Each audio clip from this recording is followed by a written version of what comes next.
question back with the bang sithe namhlanje asibuyise ubaba uKhumalo uJabulani Khumalo uyawazi ama latest development mhlambe before senze okuningi igama lami ngusizwe ngwakaBlose i-host ye-podcast affirmation le sit down with me obviously but ngithi ngicaciseke le sike saba ne-interview nobaba uKhumalo bese bane-interview nobaba uKhumalo I think ilelo viki nje sisayina kuyenza i-interview singakayiflight nokuyiflighta but banama-latest development kwazi as i-media sathola i-statement esithi ubaba uKhumalo nabanye awuza kwabo I think bawu-4 kube sekuba uyena sebechithiwe eqenjini le-MK party sebechithiwe lokho ke kwenza izinto zanzima kakhulu ngoba ngaleso sikhathi thina sasiprepare ukudlala i-interview esiqophe nobaba uKhumalo ngithi ake ngiveze nje leyo ngoba sometimes ama-questions abantu bese iphuma ethu kwaba nalokuthi why ama-questions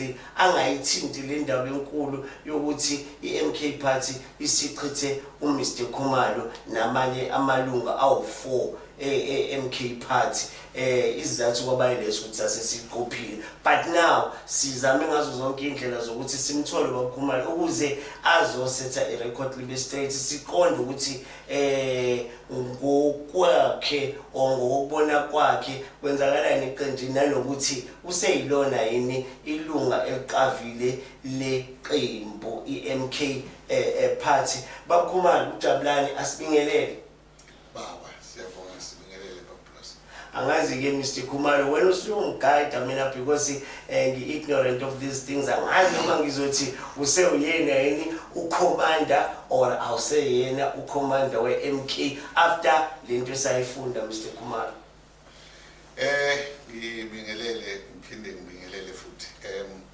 no ngifisa ukuthi ngiqale kahle emuva lento ngajabula Mr Khumalo for you I've got plenty of time ungawazi yabuze abantu ezweni nangaphandle kwezwe ba understand ukuthi kwenzakalani umkhombe wesizwe nokuthi sisuka phi sizifike la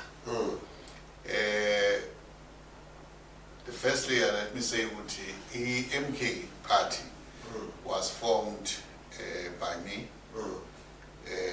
namanye ama-comrade ebese consulta nawo ukuthi sifisa ukuthi kube khona ushintsho eSouth Africa for abantu base-South Africa.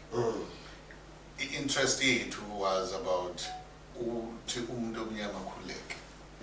Wasokhumbula ukuthi uhulumeni okhona since 1994 ukuthi wasithola i-democracy sasidayiselwe i-abishi elibolile because izinto okwakufanele zidiscusswe that were core ekutheni umuntu omnyama akhululeke were not discussed. Kwakurashwa izinto ezazokwenza ukuthi umuntu omnyama abrushe umqondo ukuthi nomuntu omnyama ukhululekile ukuze ajabule ngoba leli gama lokuthi democracy nokuthi ukhulule lenkululeko thina ayizange ichazwe kahle hle ukuthi yini le nkululeko esifuna ukuyithola umuntu omnyama eSouth Africa inkinga yakhe kwawukuthi unenhlupheko economically unenhlupheko ngokuhlala because umuntu omnyama uma ehlezi eSouth Africa engumuntu umthomo uthiwa nomsizi wokuzimilela ubengenalo ilungelo lokuthi asebenze abuye ekhaya befuneka uma efuna ukusebenza ashiye umfazi nezingane ahambe ohlala ezweni kwesinye isifundazwe seze khona abuye njalo ngesikhathi eside leyo nto leyo yayisho ukuthi umuntu omnyama uyisigqila so omunye umuntu ofikile ezweni ongeyena owaleliso so lokho bekusikhathaza ukuthi sizoqeda kanjani two kube yilento okuthiwa i-economy lokuthiwa umnotho sasinothile ke thina singama-Afrika because besiney'nkomo siney'mbuzi iy'ngulube alukho uhlobo lwesilwane besingenalo ngaleyo ndlela ayikho indoda ibihlala emzini ihluphekile because uma ngabe umakhelwane ebeney'nkomo eziningi noma imbuzi noma inkukhu bekwazi ukwenanela umakhelwane wakhe ukuze indoda ihlale inesibaya ngengekho indoda sasinaniselana ngendlela sasinaniselana kusho ukuthi umnotho sasiwushera sasingenakho lokho ukuthi umnotho ube wabantu abathile kuphela sasenza sure ukuthi sonke siyanotha ngoba even indoda ibikade iqoshiwe somewhere mifika kwesinye isigodi inkosi leyo ibiyabela indawo ibisinikeza mhlawumbe lezobuka embili noma imbuzi nezinyane layo ukuze nayo kube khona ekuqalayo thiwa Mtungwa isiso somhamba singakanani sinangenzenyoni impela yileyo ndlela thina ama-Afrika esiphila ngayo ngaleyo ndlela ingakho ukulwa nobugebengu babungekho because sasazana ukuthi singabantu siyaphila sihloniphana kuze kufike-ke laba bokuhamba-ke uma befika-ke laba bokuhamba baqala-ke basehlukanisa ngokuthi wena ubani base bethatha umnotho wethu okwakuyizilwane esasiphila ngazo okwakuyikona amabhenki esasinawo bawuthatha bawenza wabo then bagcina besishiya nento ey'ncane ngaleyo ndlela sagcina sesibanga-ke manje sibanga lokhu ebekade sina okuningi nxa kuthe okuncane sesiyabanga sisakwazi ukuthi senzenjani sinanelana then umnotho waphuma ezandleni zabantu abamnyama amasiko bawathatha sakwazi ukulima because thina besithi uma kuthiwa kwakhumalo kuyolinywa bekuphuma inqina ekuhanjiwe kuyolinywa kulekelelwana namanye amasimo eyindoda ngokunjalo so that umnotho nokudla kungapheli so Mtungwa sasiphila ngale ndlela ababethi i-communalism not communism but communalism inaniselana sabantu indlela akekho wayebhekela omunye phansi sonke sasithembana futhi sifisa ukuthi sihlale siyabantu especially amadoda ayenzela ukuthi angakwazi ukuthi ngelinye ilanga unkosikazi ambuyele phansi uma engenalutho unkosikazi bezothi abantu wamyeni kodwa ngenxa yokuthi amadoda bebambisana bekwenza washo ukuthi lo mnotho uyashefa siyaqhubekela phambili ngicabanga ukuthi ngiyakuzwa Mtungwa uyayibeka engicabanga ukuthi ubeka izathu manje ukuthi wena nabathize nize ngicabanga ukuthi ngoba umnotho awubanga awukafinyeleli izandleni zabamnyama nabe seniyahlangana nabona kufanele ukuthi nivule iqembu mhlawumbe elizozama ukufast tracker this thing nje lokhuzana fast forward Mtungwa nahlangana nalivula leli qembu busawakhumbula amagama abo ungangibalela eniqala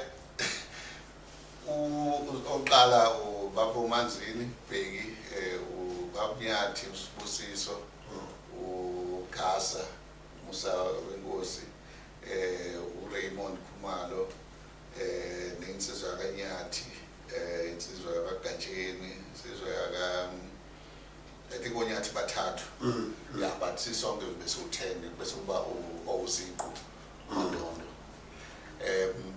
but ifocus yethu was to say i-government has failed so ngathi uyakhohlwa angazi noma ukwenza deliberate yini ukuthi ungambali unqamalalo umnumzana Jacob Zuma no ngibala abantu ebebe abama-signatories abakha iqembu unqamalala ngizofika kuyena ukuthi sifike kanjani ngifuna ukuqala kulokhu ukuthi singathi sifokunishe nokulungile Mtungwa so leli qembu leli we having these discussions singakafiki kulento yegama ukuthi igama iliphi elizophasa because that's why ngingafuna ukubala kwamanje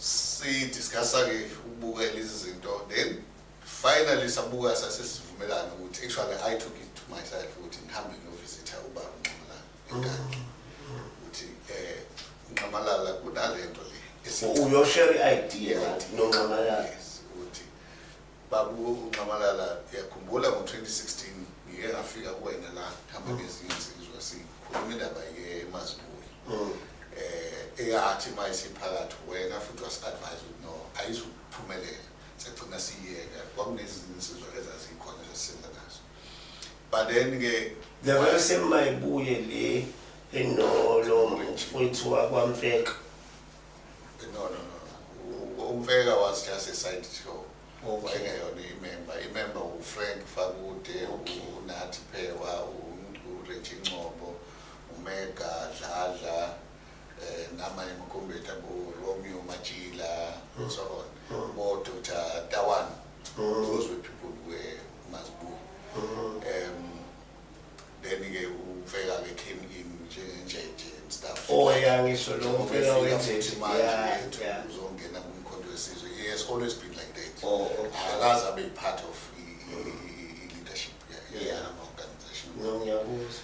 So ukuya kwethu inqamalala was there ukuthi sithole that advisor again as umuntu esimhloniphayo esimthembayo ukuthi ngokuphatha izwe nangokuhlakanipha entweni eyithile uzokwazi usilekelela. Yeah. We had that discussion till very late. I left home asengifacing inkoxela ke lamaqabanga cha sengixoxile naye umalala kanje but kunganjani sihambe sonke as a team manje siyomlalela.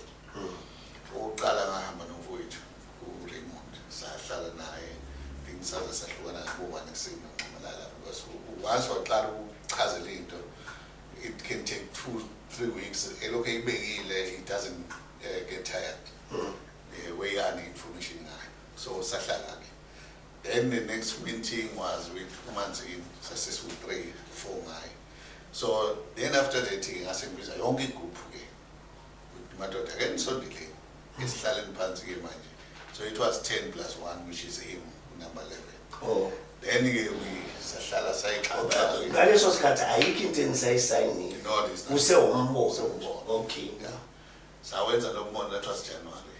It was the end of January last year. Then saze safika la sithi no siyayizwa lento yakho. Sahamba. But kwaphela about a week sabuya futhi sagetarisha sazohlala naye phansi. Waphinda futhi wasifundisa the way ane information ngayo sonke saphuma lapho sathi no sesanele the information is enough for us to can move forward. Yeah. But amongst the things as I discussed naye was issue yegama. Location iqala amagama amanye ngaqhamuka nawo kodwa ayikho into ezongisiza ngawo because awazi ukuvelela kubantu so sidinga igama elizovelela. At the time wayesashilo ukuthi akacabanga ukuthi kuyishiye ANC and akacabanga ukuvula iqembu kodwa ngenxa yokuqhubeka kwama discussions naye wayesaid no if bengizosenzisana nani kuyiqembu emlakhaya ngingasuggest igama mina engicabanga ukuthi lingayithatha liyibeke phezulu organization. Yeah. Ayi sonke sithi hayi awulibeke akalibeki ke straight uyamazi ukuthi unaleyo ndlela yokufuna ukuthi into mayitshela yona ukuze instileke kahle kuwe unendlela yokuyibeka. Yeah. Soka sakhe wasibeka wangasho ukuthi nathi igama waxoxa ne-MK qalwa kwayo futhi yafomishwa kanjani ANC yayisiza kanjani i-MK and all of that.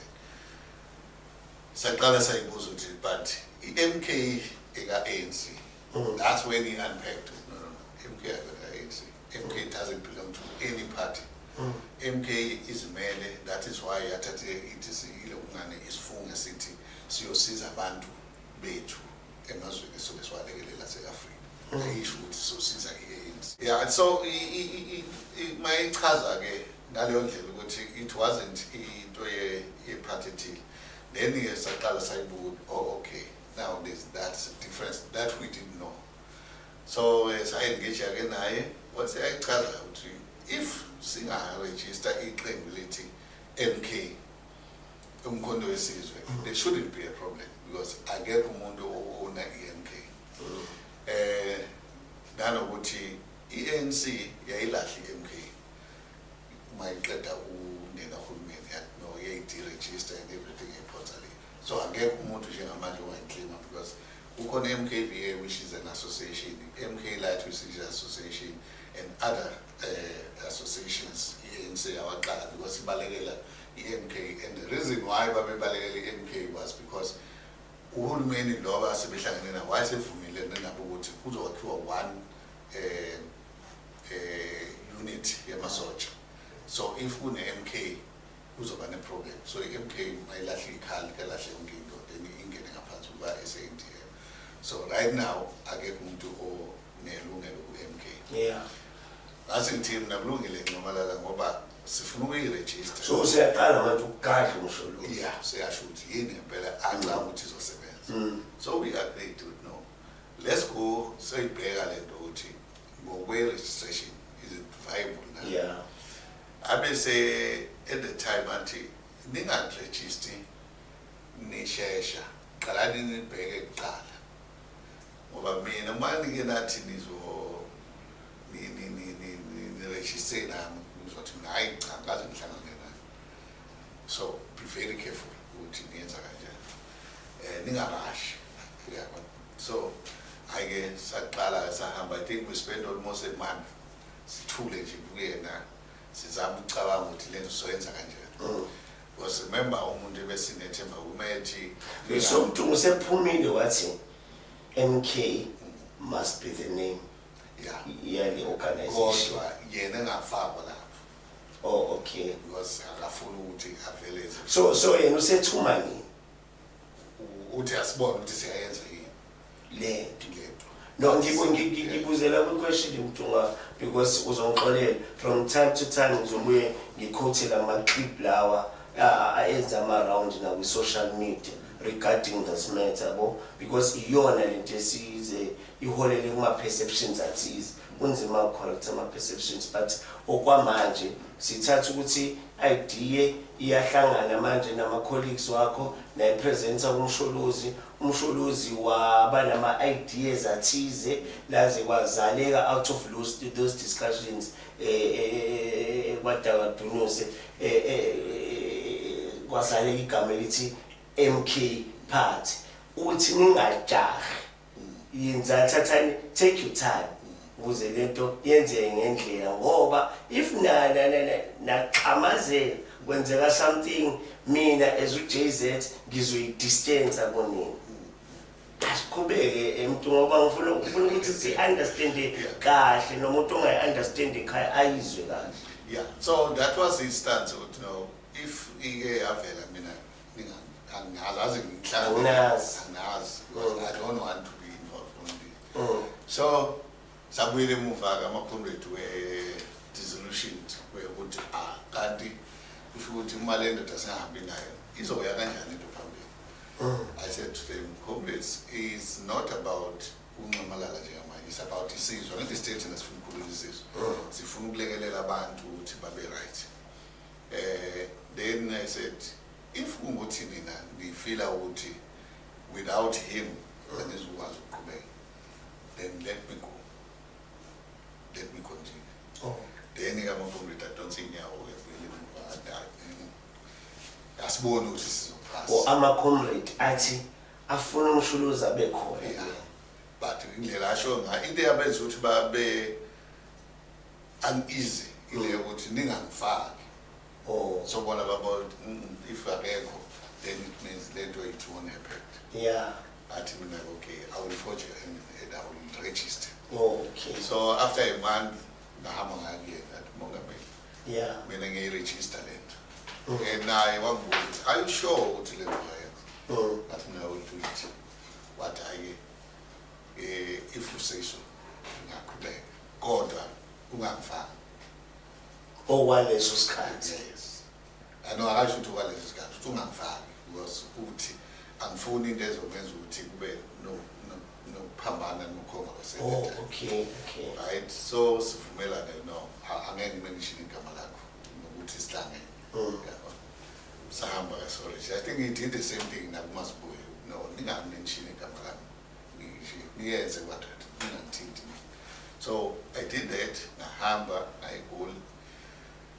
So ngaleso sikhathi ubisayidelela ama-MK kube sa spiritual leader of some kind ise-MK like nalo assumption ukuthi umnumzana Thabo Mbeki naye walekelela ngalolo hlobo ekufomekweni kwekhophu ama-rumors akhona athi naye wayelekelela. There is why ukuthi idalela or spiritual leader MK.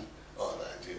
No, so I went to Joburg and then I started some registrations. That was in towards the end of February.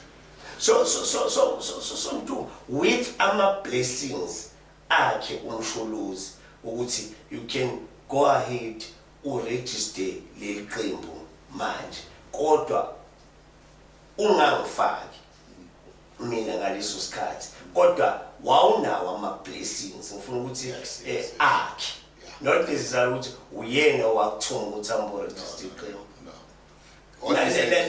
Nakhona mntunga futhi ukuthi kube clear because i-latest clip engike ngayibona ibiveza lokho ukuthi unokudideka umsholozi ukuthi hawu le ndoda le engiyithume ukuthi ihambe iyoregister iqembu iyasuka manje izithi iqembu yelayo. Ngicela siqhubeke lapho mntunga bengithi kodwa ngirefreshe nememory yakho. So I did the registration, yes, he gave us a blessing. You can go on and do it, but don't count me in. Because it's not a major and you will never succeed. So all along the registration without his name and made sure that he had filling down. Sati Mampuma is first registration signatures. I'm your president, I think it was on a Wednesday afternoon. Getting it approval. It was not approval, but he thumbs up. No, we done, we finished the submission here to Ingenegas. Then it was at 3 o'clock. To say, this is far. But my IC was to Mela in what or getting what email sometime you've been rejected because of our signature seems to be not correct. I think we spent less than 5 minutes now. The citizens of Jelly of good news, but the good news has become bad news. So we left Sahambas. Same time now was in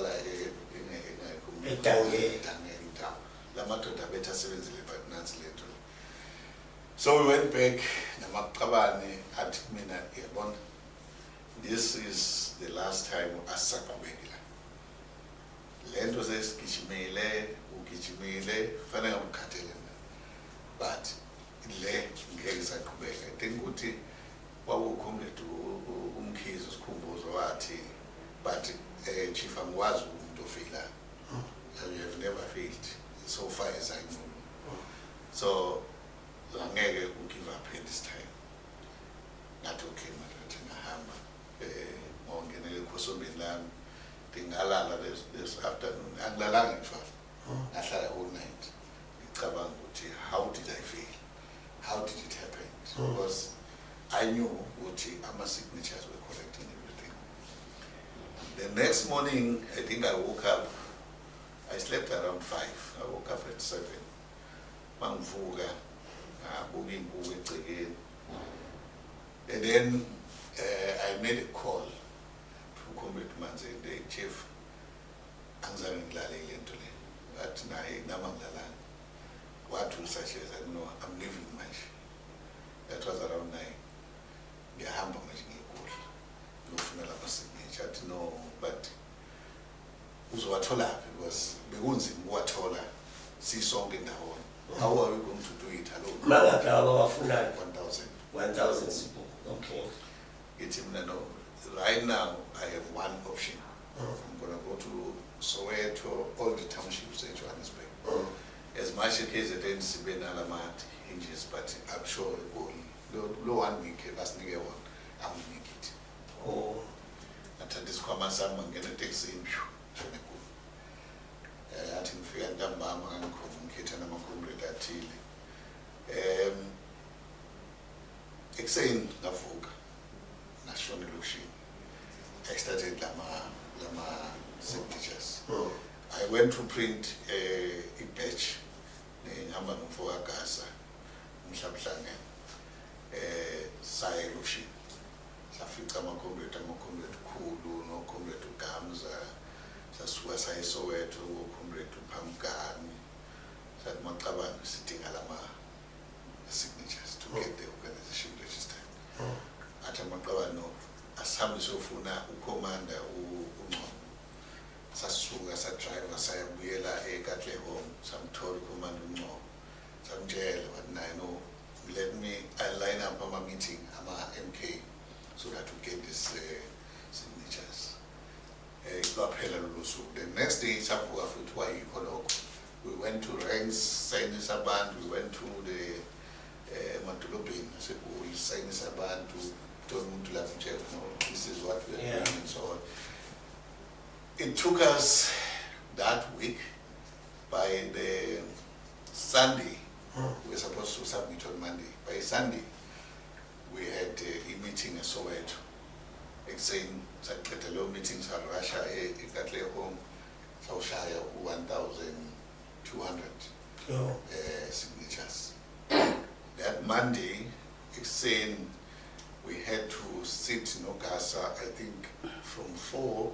Saswa ngitufuniwa file ngokulandelana wa file all of them. We did that until 3 o'clock afternoon. Vala what time? Vala mo 5. For 5. Sasuga sashona khona ePitoli afike sawafaka. Kwaphela week we were told to take 308. So we have finished the first round. So now I must wait for your approval again. To submit everything. Yeah. So advertising it was 14 days. So you have pass. Then was it to us remove one logo, one logo. So say remove as a pin say we sell a food. Young pass. Ababangala kuyithi ni register MK party. And knowing ukuthi the thing ihlanganiswa kakhulu ne-ANC. They checked ukuthi active but how they say go active. Okay. So because it was not active, yangena system khaxa yangena. Then but we had to use MK party because that one was MK veterans. So level of not saying MK party. So we added people party on it. Then it got registered. Fast forward to Mtungana Sembuele Nkandla. Send your report to it. Yes, as reporting because there was nothing to report at the time. So we waited. July, that was June, July, August. It was August, yes, sublegislators I thought no Salindi as having a registration. So it was just no man. So September 7. Above 20 past 4, young man was been approved. Yeah.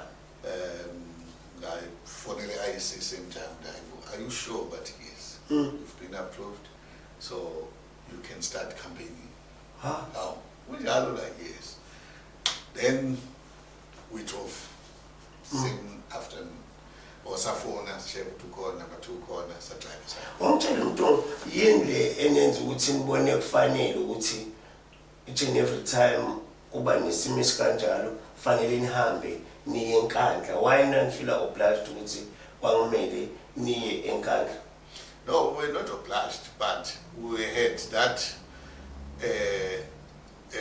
trust. Nokuthi uNcamalala uyindoda esithembayo ukuthi ey'ntweni esizenzayo siyafisa ukuthi ibe ne-input all the time. So we went to him saying, nasi sesibuye nayo, what is your input now? Yeah. But he still took his stand ukuthi no, as much as it says, anganazi asimambe lapho so that inganakali into kothi mase kunesikhathi esiright-ke akuyijoyini then savumelana. And then sasithi-ke kuyena nto sesiphumelele siyawumemezela-ke thina manje ukuthi sesi-right. So September man. September. And no madoda, my advice to learn imaneni kancane yini na ayisitsheleke no if ngena memezela manje ayizukuba right ngizoathekwa in all of that. We were so edgy sifuna ukuyenza but walokhu esitshele no madoda ibambe nje. Then in November, towards the end of November, saya with Norman ngeke awungamaqembu aqalile enyakatho unyakaza le mali. I said no, remember umkhonto wesizwe was announced on 16 December 1961. So Lindan siyenze same time nathi. Indlela because money yena yenza before then is not serving the purpose, but asiyenze ngendlela eyenzeke ngayiqaleni. Hayi sesiyabona, oh okay, it makes sense. Then ke sasiseqala lama engagements ukuthi no man phela wena nje umuntu esimthembayo siyafisa ukuthi phela siphume nawe akucace ukuthi ukhona unathi so on. Yeah. Mina ngimember ANC and ngihlale ngimember ANC ngeke kushintshe lokho. Then we agreed with okay kulungile, but wasithi into engayenza ngizomemezela ngiphathi ukuthi isikhona. I won't have a problem, but I will explain to them that I'm still a member of the ANC and abantu will know. So saya ke ku 16 December. Saya naye Kwathiwa kunama breaking news amasaveli leyo weekend. Kwamengezela kwathiwa kunama breaking news. Abheke ngabovu azoma. I think it was on Friday. Kuzoba Saturday. Izomenyezelwa on Sunday. Yaqala ukulika. Yeah. Anzange ngibona kodwa. Yalika on Thursday. Yeah.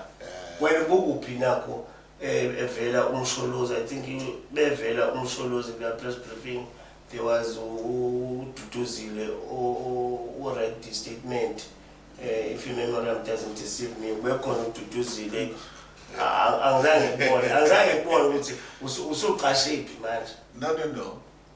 Party size program yambili. There was MKVA program which started at same till 12. Then we had a break from 12 until 1. Then from 2 was the Kali MK party. Yeah.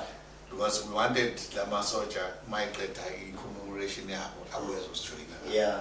So we did that. So I didn't go to the commemoration because I was preparing this side. Yeah. The other thing maybe I should say, it was a tough time. Remember, in commemoration here, MKVA, they told us what money funding for their commemoration, whereas there was no funding. They only told me to sell, I think 4 days, they don't have funding. So I had to go around and look for people who will assist for that commemoration, which years can be effective. There was a tent, there was a sound, and all of that. So I had to go out and talk to comrades. The first comrades that came into my mind was comrades from Msina, comrade to Zondo. I said, comrade Zondo, then go for their function. So he gave us the income. Then they wanted it end. Then the labo was about 38,000. So we had no 38,000. So I had to try and find it. On the other side, the MK party here launch, it needs money also. It needs food, it needs transport, it needs all of that. So I was running around with Comrade Tulebo on my side, Namayama Comrade, but mostly doing a sister who Comrade Tulebo, no gas. We managed it. The Pumelela, commemoration is in. MK party now, there was food, there was everything. There was everything that was needed was done. It was perfect.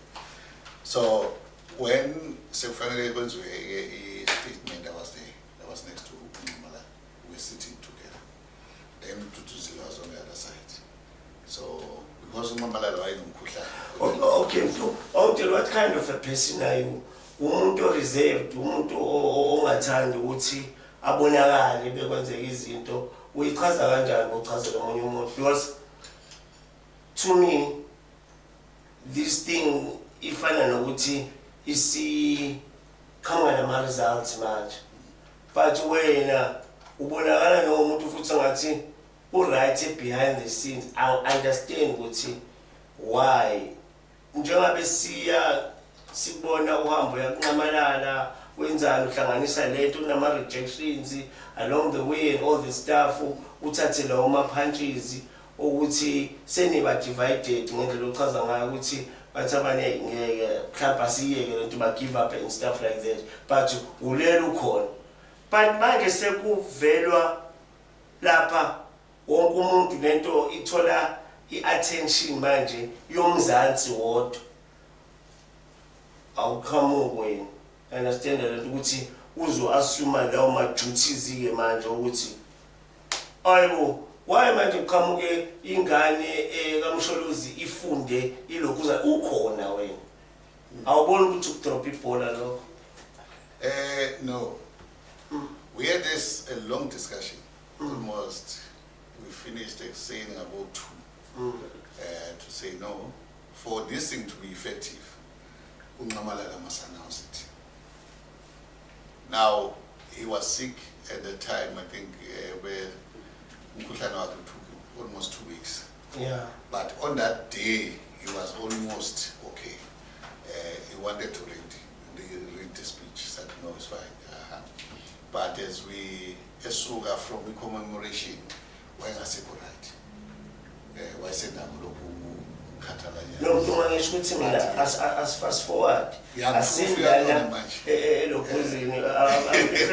about time. Oh, okay. Ukuthi sesiyafika lapha uMsholozi mhlawumbe akazizwa kahle we agree with that and sympathize naye fine but ke I-common sense bizo dictate ekutheni singuthi uMsholozi akekho esimoyini ngaleyo ndlela esright and then ke uKhumalo okuyena umuntu oqale lento from the start understand ngikhuluma nama international media la understand that wonke umuntu ufuna ukwazi because umuntu wabuka leyanto Mtungu waphuma I'll be brutally honest with you majority of the people were confused ukuthi and then what's the story la understand that ubani president ya this thing no hayi akukho clear because noMsholozi usabe ukuthi uyi member yeANC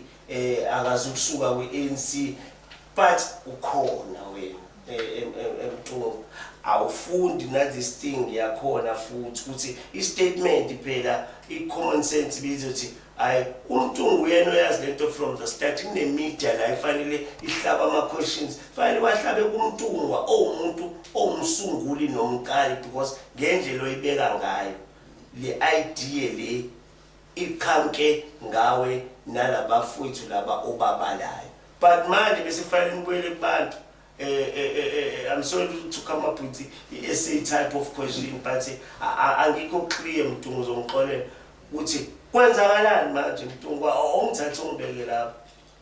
No, as I'm saying we agreed okay thanks okay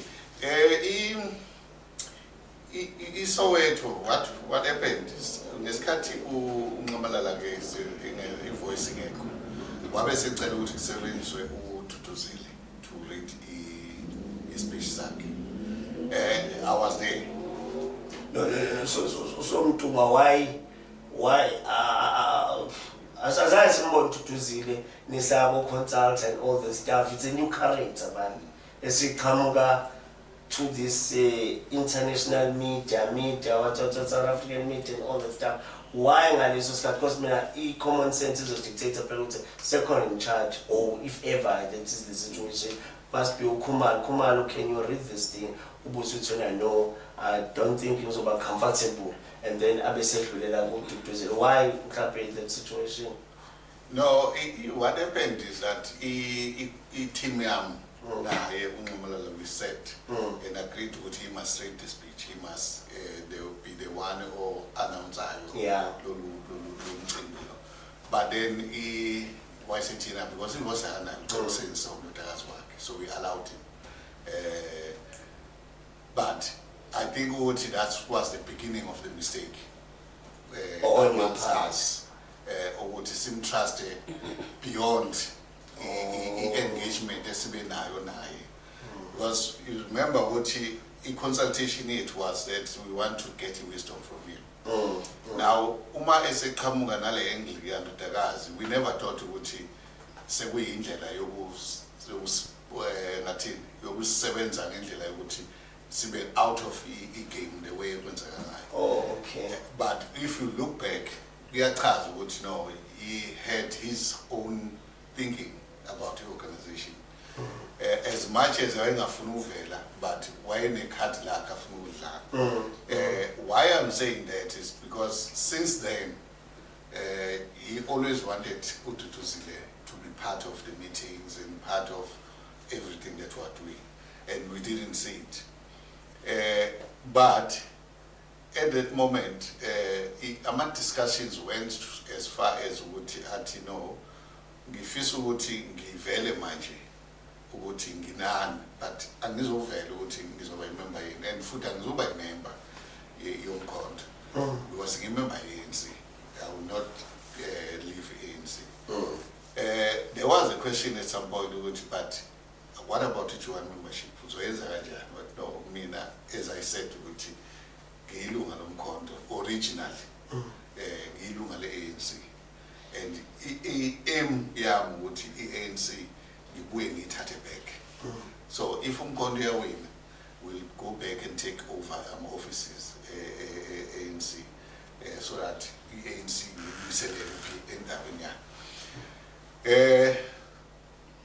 well, le create a lot of confusion amongst abantu, and sahlala naye phansi no mongameli, this one ayizokwazi ukwenzeka, asishintshe le stance sethu because iyenza ukuthi abantu bangasikholelwa. Well ke waraza ngafuna ukuyishintsha, kwaba ukuqala ke kuyinkinga because mina my belief was ukuthi we can't have i-ANC sizoyincoma ngaphakathi ku-MK. Si-MK as MK fanele sizimele because sinamapolicy wethu, sine-constitution yethu, so why should we say members of the ANC?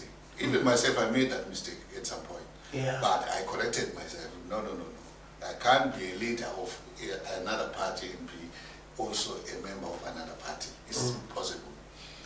So, you know what, no, we can't challenge him on that. Then it went on, so structures. Structures, we agreed to ukuthi asizukuba nawo permanent structures. Then in the end, that's when he appointed uNdodakazi wakhe ukuthi abe uPI wakhe. Well, he said ukuthi because of ngiyacabanga ukuthi namanje le nto yolokhu ivela ukuthi upoisoniwe and all of that. For him to avoid such things, ucela ukuthi ingane zakhe ube zona eziba OPA. I agreed on it. No, for your safety was sufficient. And that happened. But as we go along, remember me, busy now was to make sure we get to the root, to Abantu parts. At the same time, we are able to maintain the organization financially and so on. We have our teams within the organization, but they are not effective. To an extent, I was running alone. The organization is where it is now. Funding and everything. Being answered through our comrades way to bring was pants, this is very true to law saying Madam President. She has done nothing for us. Instead, she has caused a lot of cost which the organization lose money because of her. Was she would come up with trip as an hours. I would get a call at 12 o'clock midnight or 2 o'clock midnight.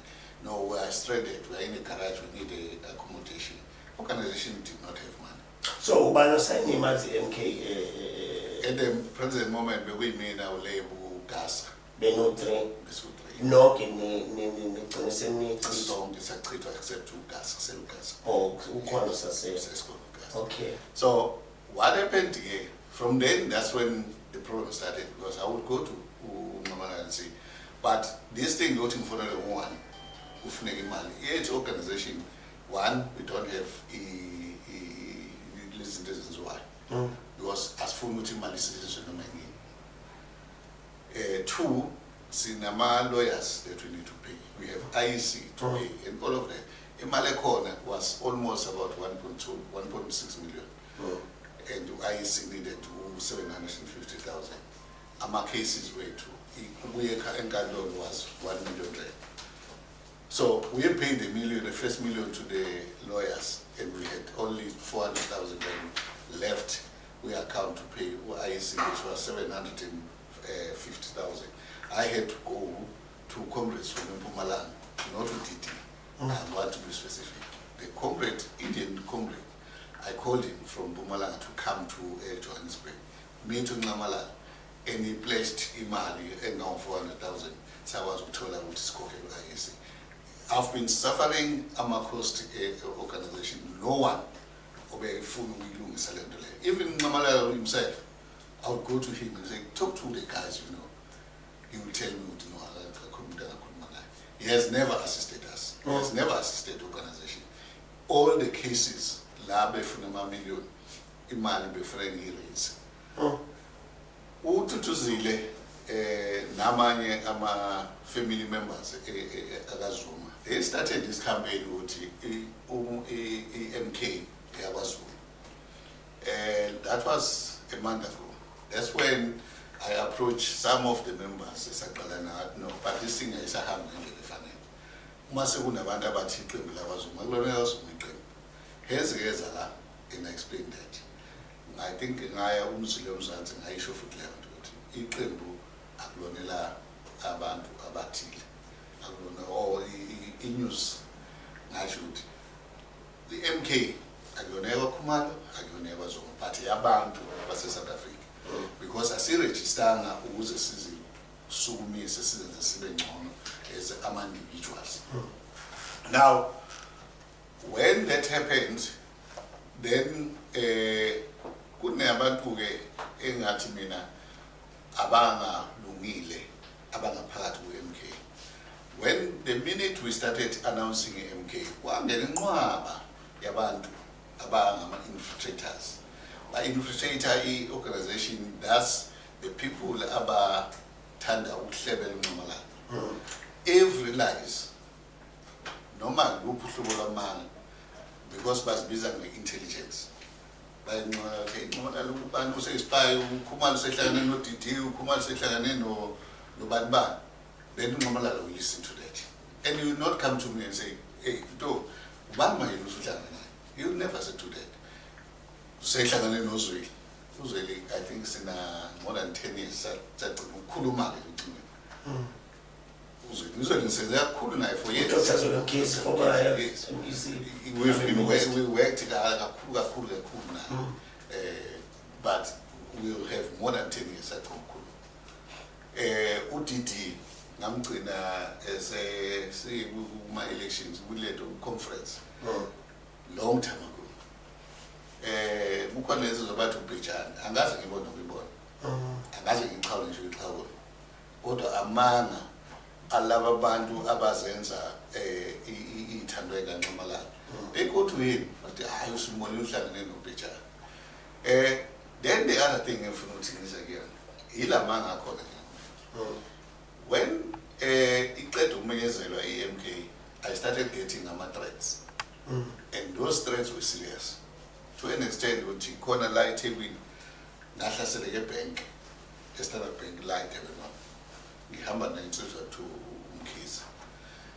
There was a guy who called me from Enkandla, eThusuka eGoli. Okuyena wagcina indilelela ukuthi ngiphume ebank. Namemeza amanye amaphoyisa engwandeni bangithatha bongishiya eNkandla. On that day, the comrades were at Nkandla, ayithola le ndawo. They made a decision there and there ukuthi Khumalo akukwazi ukuthi usilekelele kangaka waregister leli qembu ufe sikhona. And one of those people were a member yomndeni waZuma. Yathi mina ngizokhuluma nobaba ukuthi uthole usizo, transport and also security. They went to him, bakhuluma naye wathi lekelelana, as always he says that. Babuya kimi bathi hayi usevumile ukuthi singalekelela. Wayithenga imoto, bangikhombisa imoto nayimoto ozohamba ngayo, sizonikeza amagadi awu-4. At the time nginamagadi ayi-2 ngemoto engiyiqashelwe ilama comrades aseMpumalanga. osibusiso osibusiso wabani ngicabanga ukuthi lapho uMtungwa si-addressa le ndaba yokuthi uMtungwa wavele wasuka wathenga imoto ebizayo sengiya lapho waba nama-bodyguards awuhidi uMtungwa washintsha impilo kaMtungwa cela singayishiyi uMtungwa ngoba iyakhulunywa nangoMtungwa ukuthi usethenga imizi ethize endaweni zomntakabani uMtungwa kade egibela itekisi ayeGoli manje impilo yaMtungwa vele ashintsha nje kwenzeka kanjani so uma ngabe ngiqala uku-attack-wa before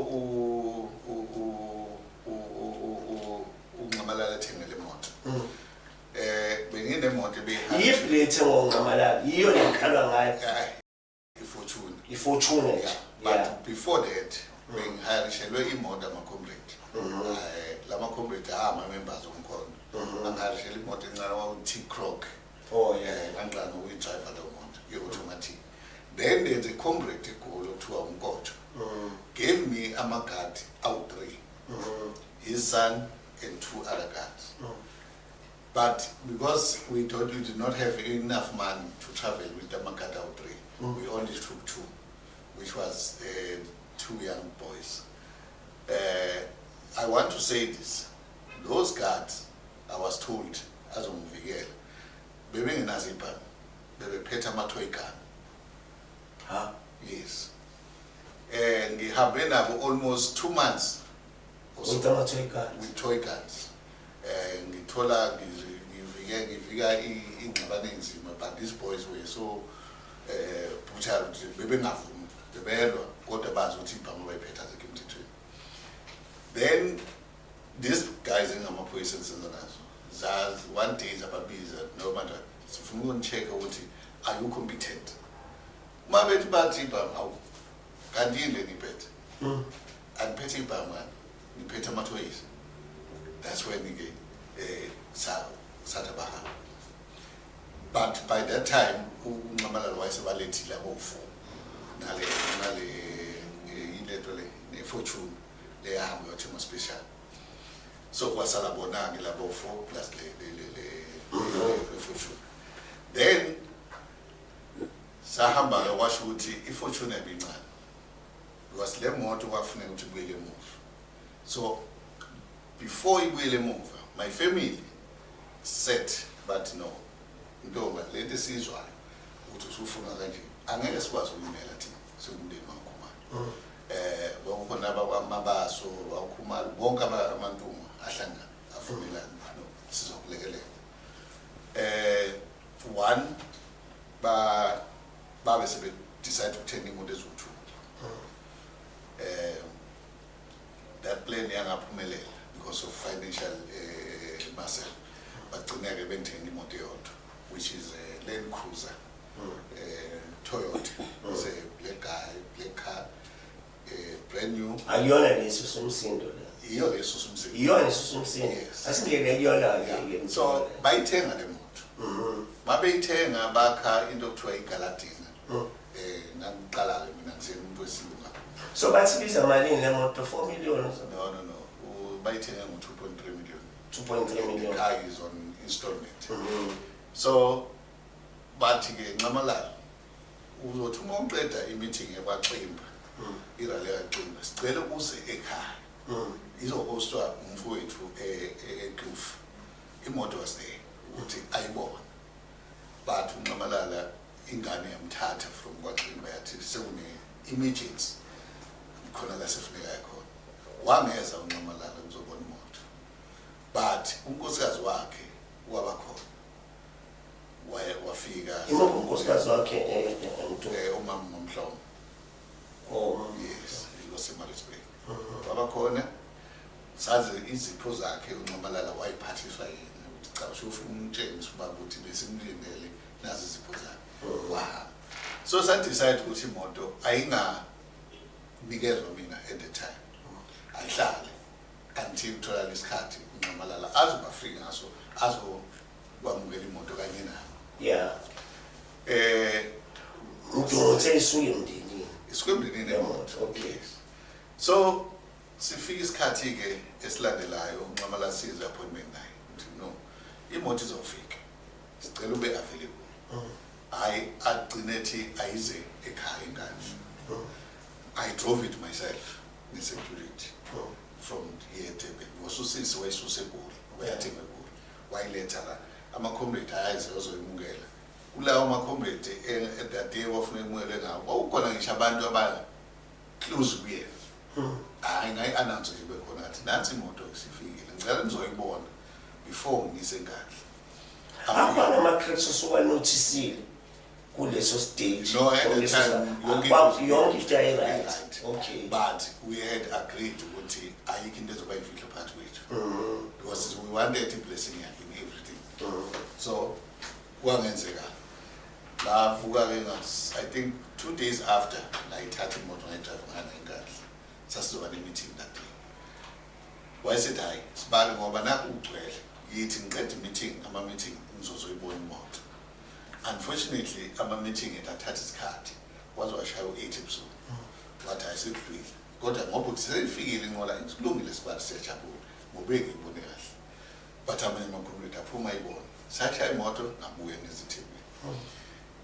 But i-security yayisiyenza enye i-recommendation ukhumala akekho safe udinga imoto yesithathu fanele ube nemoto eback ube nemoto efront.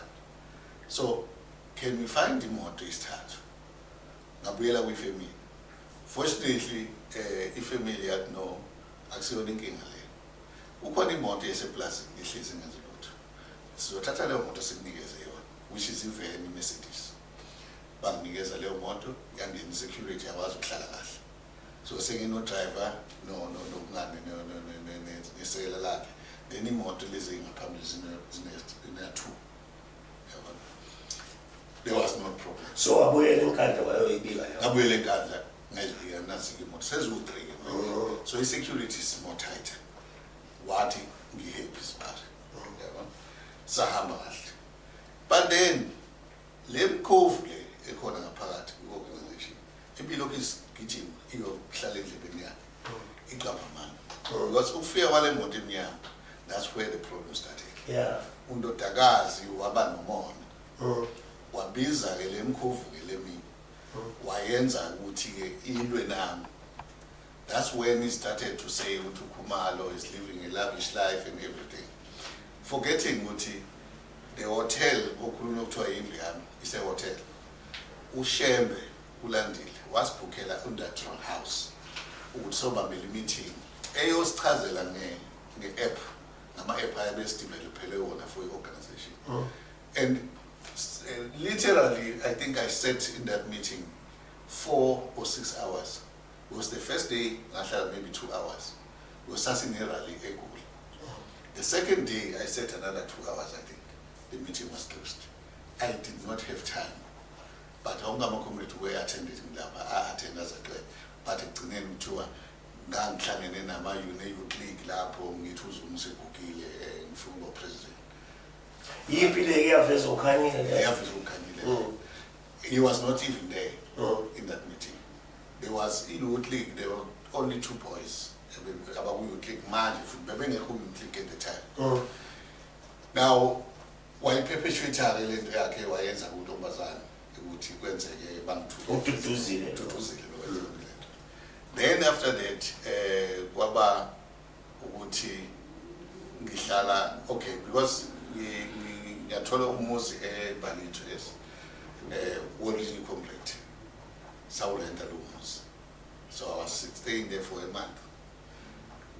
So lo tour one. Then aphuma kulo muzi lo. Singakhi imizi umuntu ngoba into ekhulunywa ukuthi wabe waba nemizi uyibona. Lo muzi ubalwayo ihotel. Yeah. Esasine meeting lona namaqabane. Yeah. Right? Usebhalito. Sebhalito. Yes. Okay. It's a hotel. Eqashwe ulandile Shembe. Sisibambele meeting. That's a house tour in meeting. The second one is this one new complete. Owasingayo uthi no ngiqashisele le ndlu wathi nisafunda ukuhlala eThekwini. Then sahlala lo muzi isikhathi esincane saphuma kuwo. Right? Then because mina benginemizi uthula emhlanje. Number 15 Haywood Drive, number 15 Milkwood Drive. Those are my houses. Nginemizi e2 nedule Khawizile. So lo ibalayo Mtungwa uthole nini lemizi manje? Imizi okadunayo before or imizi eqhamuke because now so no imizi before or imizi before ninga imizi before yabo aminga kakhulu ngezo ubuvela unayo abeni imali kufike njani ngizama ukuyesappreciate Mtungwa because to some people ngathi Mtungwa ubengenamali but manje because of labantu laba asebemfanda Mtungwa ngoba ngifuna singayiqi kakhulu ukuthi wena usoleka ekutheni ubusuyidayisile iMK sekuwena uyichaza ukuthi wayicatshwa kanjalo obusuyidayisile iMK obusunezimali oyitholayo even kwe ruling party understand le abathi yona bazama ukuthi kuliwiswane kakhulu ne what you call ne-ANC kaRamaphosa kodwa wena kunama allegations athi wena ususebenza na these people hence le lavish style le ngicabanga ukuthi noDuduzile ukhuluma ngayo. No, before mina ngibe uMazibuye before ngibe ku-MK yeah these organizations iqale ngemali yami iMazibuye ibikuphi source of income umuntu benginesikole tuition college yeah I had 9 branches from Durban to Cape Town. Is it? Yes. So but you know tomorrow we had to sell this income. That's how it was. But these people, what they did, they went to research. Yeah. But all of what in the music yeah. Instead of buying shooting but at the very same houses, bios plan that open to na open. Let me see balwa. Umazi ngicheka lapha ya uma kulezi zinto zabo bazenzayo. Ubala lo muzwa la eHaywood. 15 Haywood Park. Nalo muzo se street. So baqamba manga. Basusela into ngoba la befuna upende igama lami la.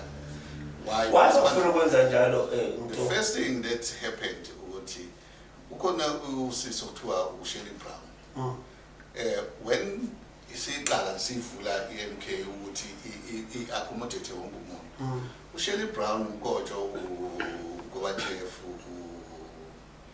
uMathebe uMcDonald and others this thing yaqala sine meeting now athi uShelly Brown sizoxosha kwi-organization ukuthi uyirejistile usho ukuthi thina sizokhipha sithathe organization. At first I didn't take notice of it. No, my computer I couldn't.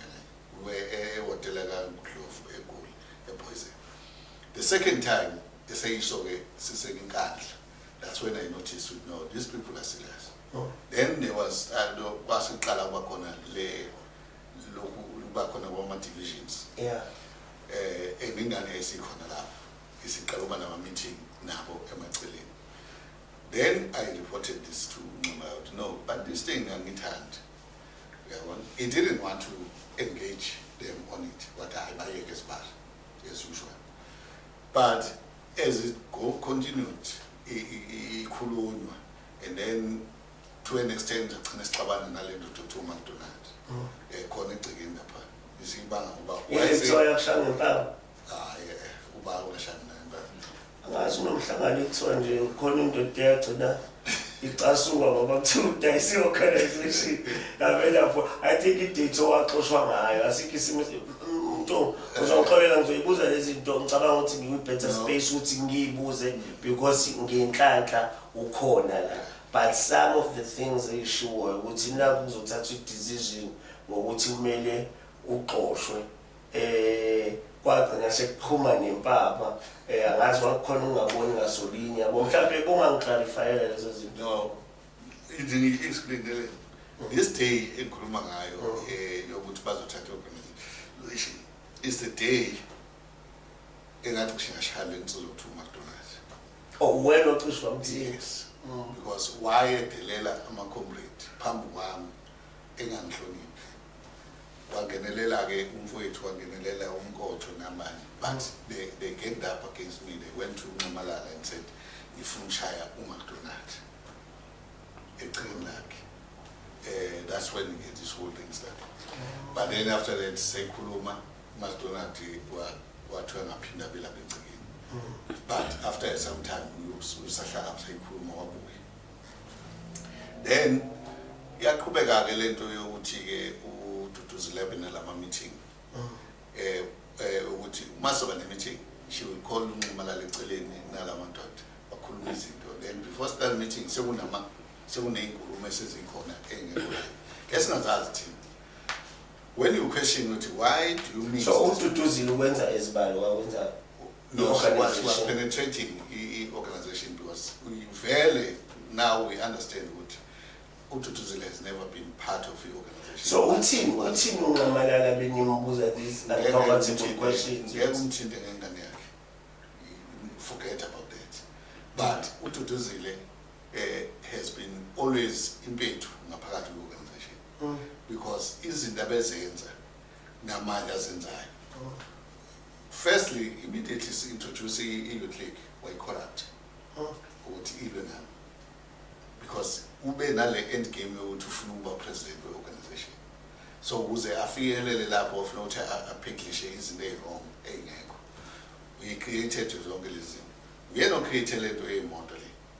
Unfortunately uNxamalala has got all the details. Eyemis engihlale kuyona eyezimoto enginazo. Fortunately iFortuna eyakhe isecurity bengeyakhe, so uthe uma siqala lezi inkinga wathatha security yakhe wathatha iFortuna yakhe ngasala neimoto zakhe kwakhuma ezo2. So yonke lento le kade ngani issue akakayisho lutho ngayo. So what happens now uNxamalala ke bese ngimtshela ke ngimcomplain ukuthi ingane yakho ayisiphethe kahle and 2 ikhuluma kabi nami. Can you deal with that? Bopotha ayiphethe kahle washo ukuthini? Ngiyaphethe akukho uyiphatha kahle ukuthi uwenze ama meeting angamanga qaba abanye abantu ungayiphathi kahle lokho. So he didn't want to listen to that. Akafunanga ukuthi silungise leyo nto leyo. Wayelokhu ethi yalungile sibaso ilungise. Now take uma kusuka lezi inkulumo lezi ngaya kuye. You know what he said to me? Thula Sibari. That's what he said. Uthula Sibari usho ukuthi abantu bengidelela wathi ngicela uye ucasuka. Uhlupha ngothi usucasuke wena. Usucasuke yekela ucasuka. Okay, I kept quiet. Then yahamba ke lento lokuqhubeka ke. Ngithi uma ngifuna ukukhuluma naye engibalekele ngingasasitholi isikhathi naye. I reported to amanye ama-comrade ukuthi hambani nokhuluma noNxamalala njengoba izinto zibonakala kwenze 1 2 3. Aya kuye kube ngazi ukuthi khona okulungayo kungabi khuluma. Till this day yokhuluma ngayo Friday. Before Friday, before I made a meeting on Monday, I went there. No, on Friday before that Friday. Yeah. But friends made a meeting now, so to echo. That driver saying that Sasuga, I think Sasuga and go 4. That driver cover 9 echo. Now cover 9. Sing get a goal and phone Latin. Ongamil sing it like is Octola. I say Hyde Park. Go to we can't have a meeting much. Figure no void to Urey Upi was Eastern Cape. It's okay. But who says at no Mangoya Sizoshana, Bahama Eastern Cape. Then we met by the meeting here about one of my problems, Eastern Cape attend that meeting of attend or attend the meeting. That was not my issue. Abantu bafika ngala. Yes. So kwaba nalo msindo. And angizazi wethathini. I said because he was there, he will sort it out. He went and met ama leaders in Eastern Cape. Abaqala bamtshela izinto abantu. My name was not mentioned on that, but his daughter's name was mentioned, and other people were mentioned. So when he got here, my understanding was over the meeting and discuss the issues. He did not do that. He went and straight and told Amakumret to toe the line because of his investment. Of which is the Bengadi, if it's reporter, we would say Kuluma Silungis and a Then after that meeting, we agreed with his Zostolis Tuba, one-on-one, we also recall. Nasasa, we did not have that. The following days, I went along, was about Sluga. Then we agreed we will meet the following Monday. Monday, Sanga meet. Tuesday, Sanga meet. Wednesday, National Call. Nahlala until 8 or 9 ebusuku. What circulate ama computer meeting so ibamba Friday. Yo. Sabuya Friday. So I went there early, I think instead of 11 that time I feel one because I knew 11 I was against. So I started from 1 but more 3:30 what a single over Ujahi Sangay. Masangena everything was fine. Okay, that's the thing is here. Before that, before Mshaga 12 April, Mshaga 9, I had to leave in South Africa to Philippines. I had to buy.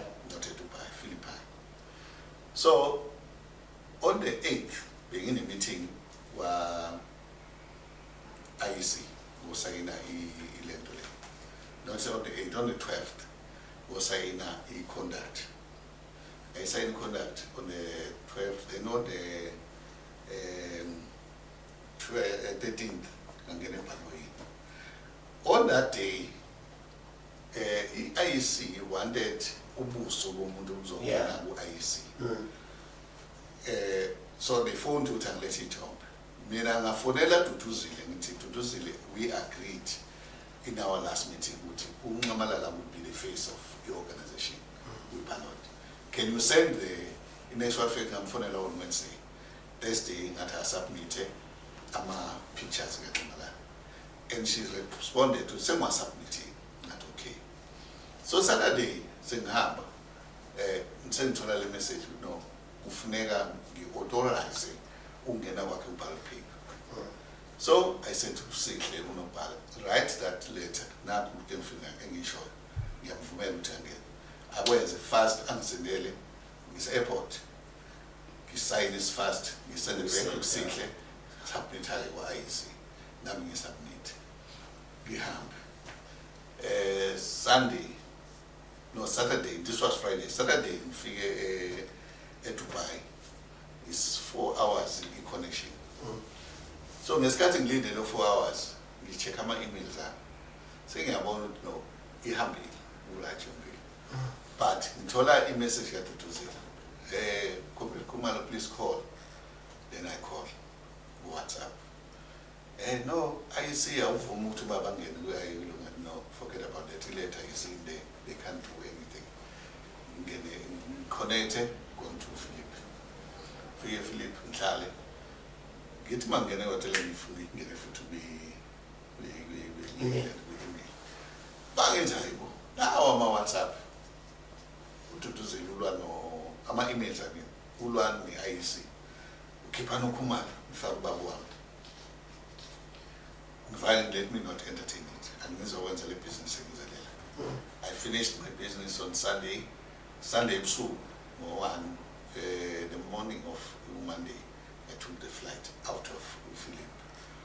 After Dubai, about 12. And get on my emails out. Monday, I was still sending a fight, but it's got something and the connection there. I'm at that time. About 45 minutes. I'm getting the next flight back. Mzolenda lango 2. ngo4:30 OR. No. Yeah, straight. Straight. Okay. So ngehla ke, mangehla nje the first thing I did, mangiphume ebhaneni ngathatha ifoni, ngafonela eIC. Ngathola uCream, khona umama umlungu uCream. Ngambuza no.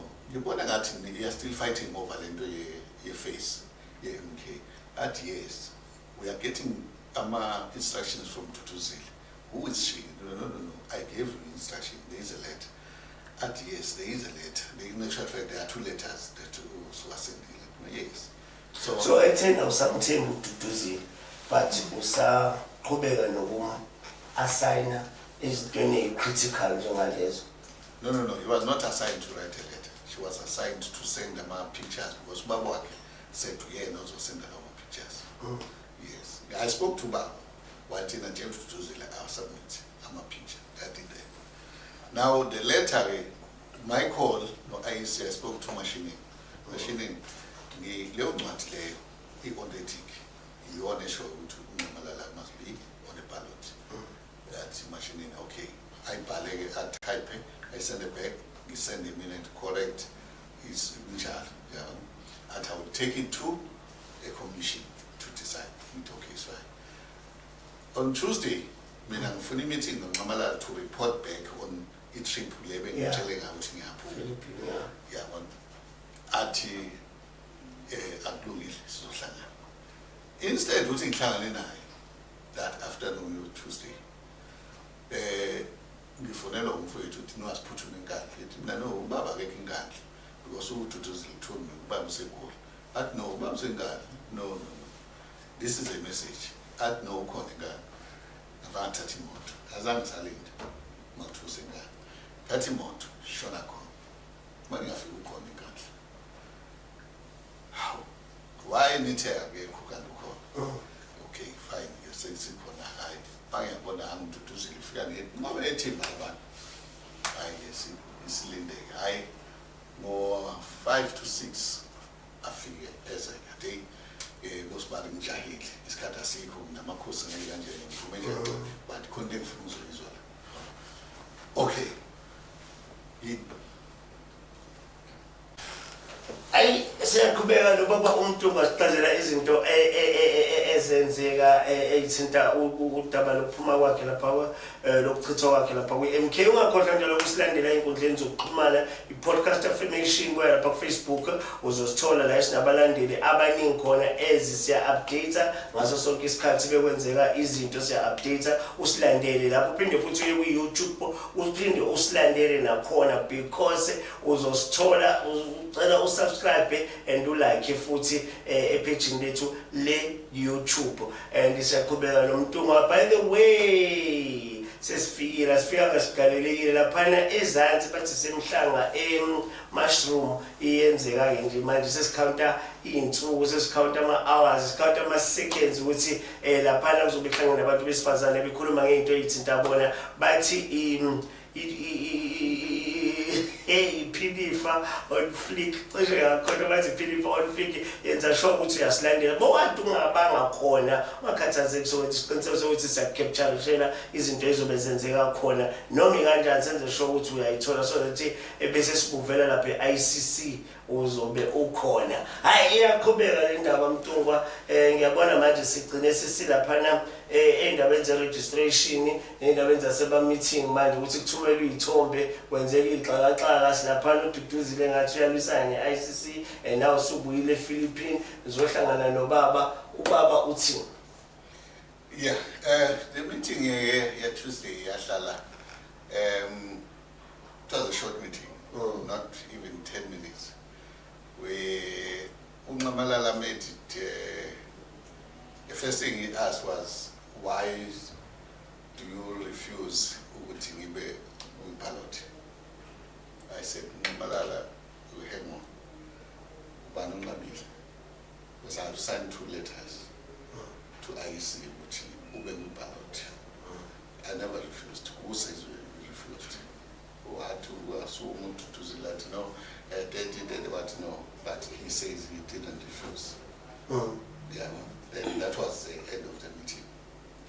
Then, nothing is again, a minute to report on i-trip ebengathi ngihambile yasePhilip. Hayi wanginikeza seyixoxa wayesethi hayi ngoba kule minto yami une-report ethi kufanele kube ne-meeting elandelayo ekunaye azoba khona kulungile then savumelana wakuhlukana kwethu ngahamba-ke. That was Wednesday. So umuntu nalapho khona ukuthi bebezama ukumisleada umsholozi. She was misleading him. Ehlangene noNhlamulo nabangani bakhe. Oh, okay. Yonke le crew le ethanda ukudlala kakhulu. So babenze leyo nto leyo. Then Thursday, Friday, then we had this meeting. That's a meeting. Okwakufanele ngabe mina naye Nxumalala khona meeting esi-attendayo sangakwazi uyi-attend, but ngoba le meeting is important.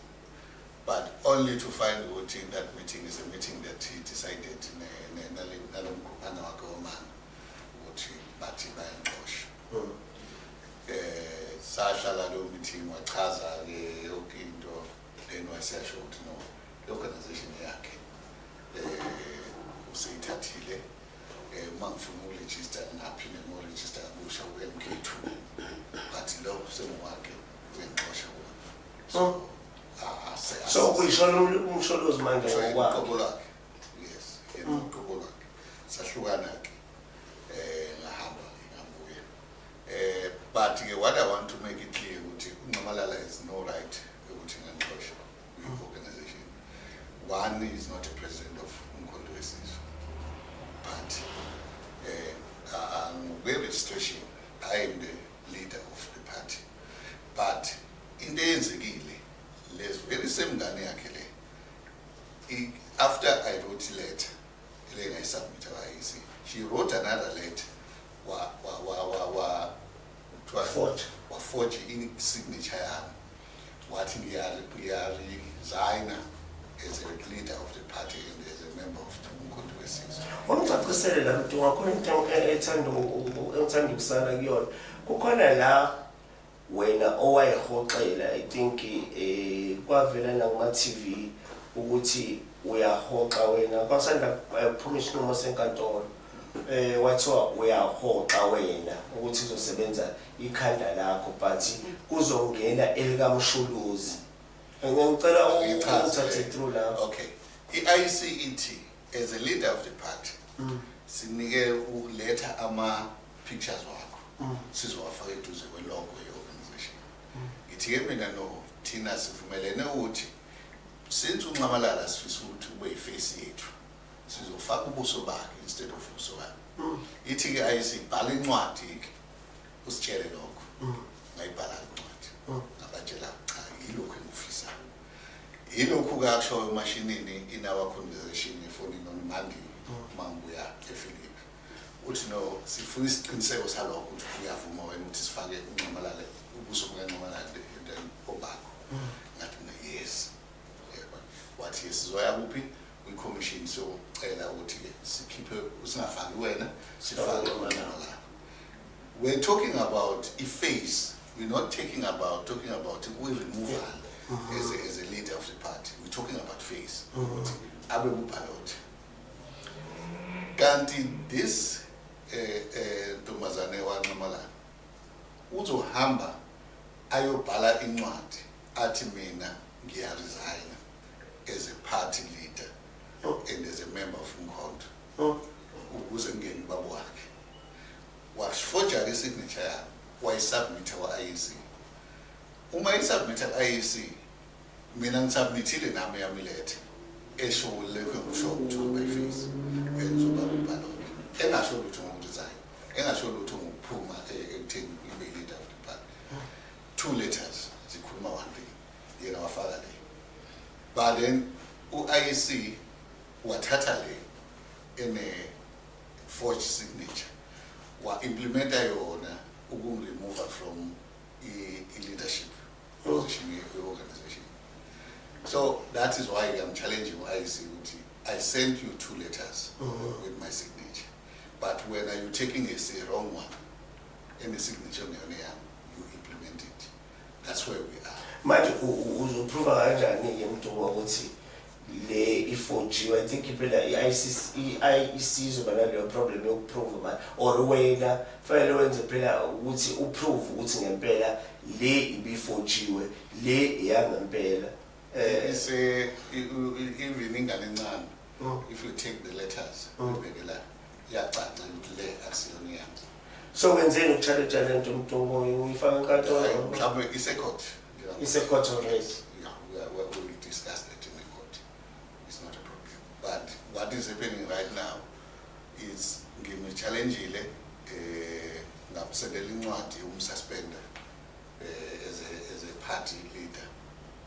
uba unqamalanga Yes. njabe Precautionary suspension angiyenzanga le yakhe yongalandela umthetho. Umthetho uthi umuntu kufanele umplace precautions preliminary suspension until kube nama-facts. yeah I did that, which is a police, but he didn't do that yena wenza ngendlela ayenze ngayo just because kulalele lamagunda nabemtshela lokho abemtshela khona. Now right now it's not about me being leadership the organization. It's about abantu engaregister le party for bona ukuthi bakhululeke. My take ukuthi ngithathe uNxamalala ngibeke lapha was because I believed ukuthi he's an honest man. He's honorable ukuthi uzothatha ama decisions are proper this time. We know wawenzile ama mistakes before, but I never thought ukuthi he will do the same mistakes. Because the organization there siyiregistele ukulekelela abantu. Asiregistrelanga ukuthi isizenje thina or thina sizenze siba abantu abangcono.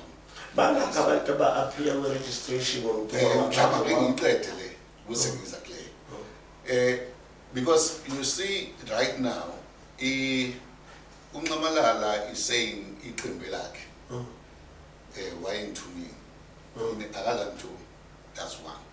Two, asikaze simnike imandate yokuthi uma siqeda ukuwina ukhetho ze-MK sizothatha amavoti siwase ANC or to any other party.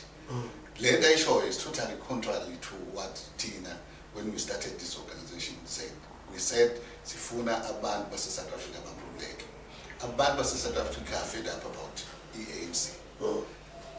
That is why bebe baningi ngala bazongena ku-MK, because they believe that we are coming up with a new and fresh leadership. Now, right now, uNxamalala is busy collecting abantu abadented bebe ngaphakathi kwe-ANC. Abonile ku-ANC, ne-ANC yazahluleka ukubagcina. Uzobadamba kathini? Uzosebenzisa bona ukubulala organization. Because laba abantu abasuka ku-ANC baxosha amalunga e-MK are proper ofana ngabayasebenza on the ground. They come in and they build their own structures. Kukhona enye bayenzile nje lately ethi if ubungelona isocial MK akwazi ukuba leading position. I never said that.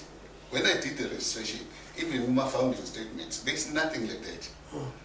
We said we want to save the people, we want to change the economy of the country, we want to change the policies and the constitution.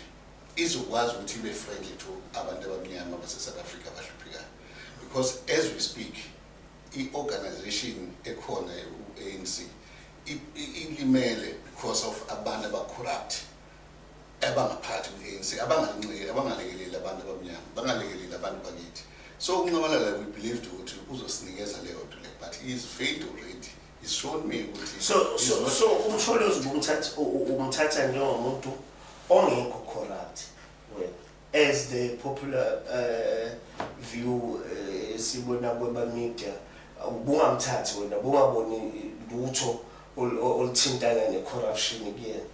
No bebheka explanation yakho ukuthi i-problem esiyenzeka manje ukuthi umsholozi uthatha abantu aba in a way corrupt from i-ANC azobadampa ngala, but yena bumbona ewumuntu omsulwa when it comes to i-corruption.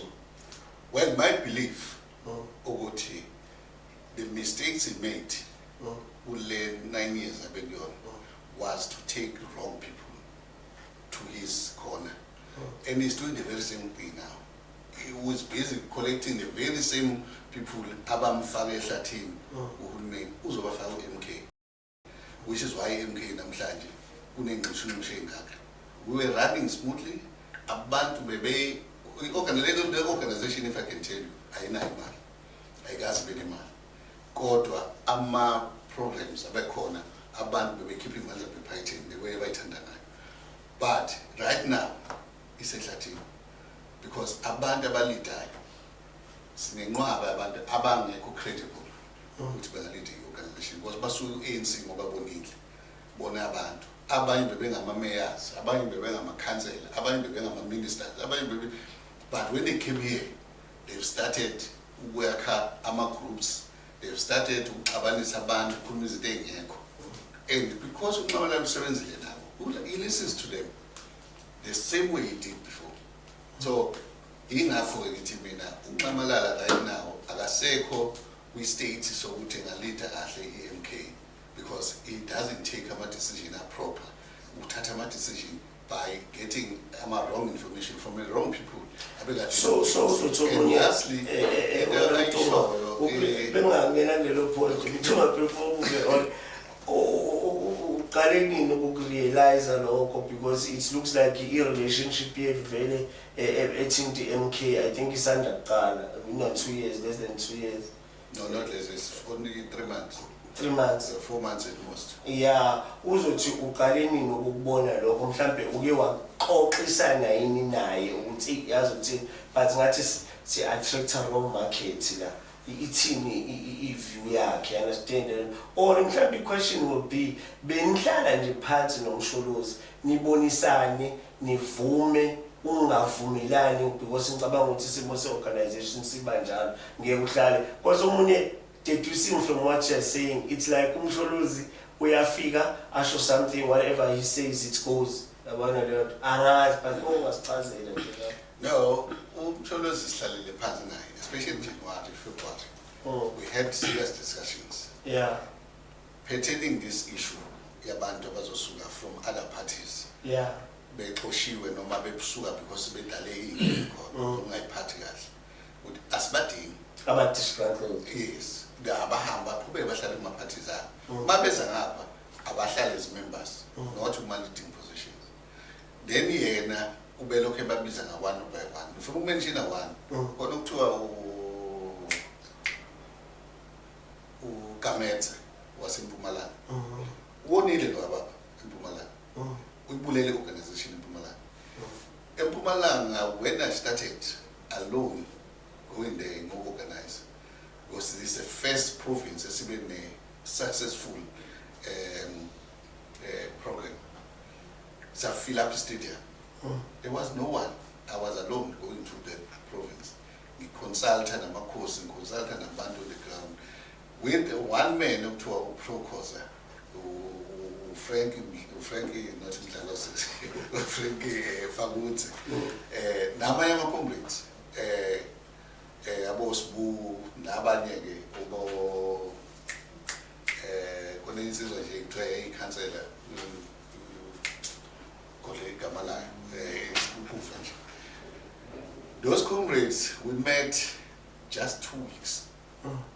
And we came up with a program in a super. Those comrades, the African Petting, she said, they were filling up the petrol, they were doing everything for me. Science a program here, it was successful. Malala had his first address to a crowd was in Mpumalanga. Successfully done by Comrade Pro, who came from, I think, EFF. I recruited him, then he came on board. He did mass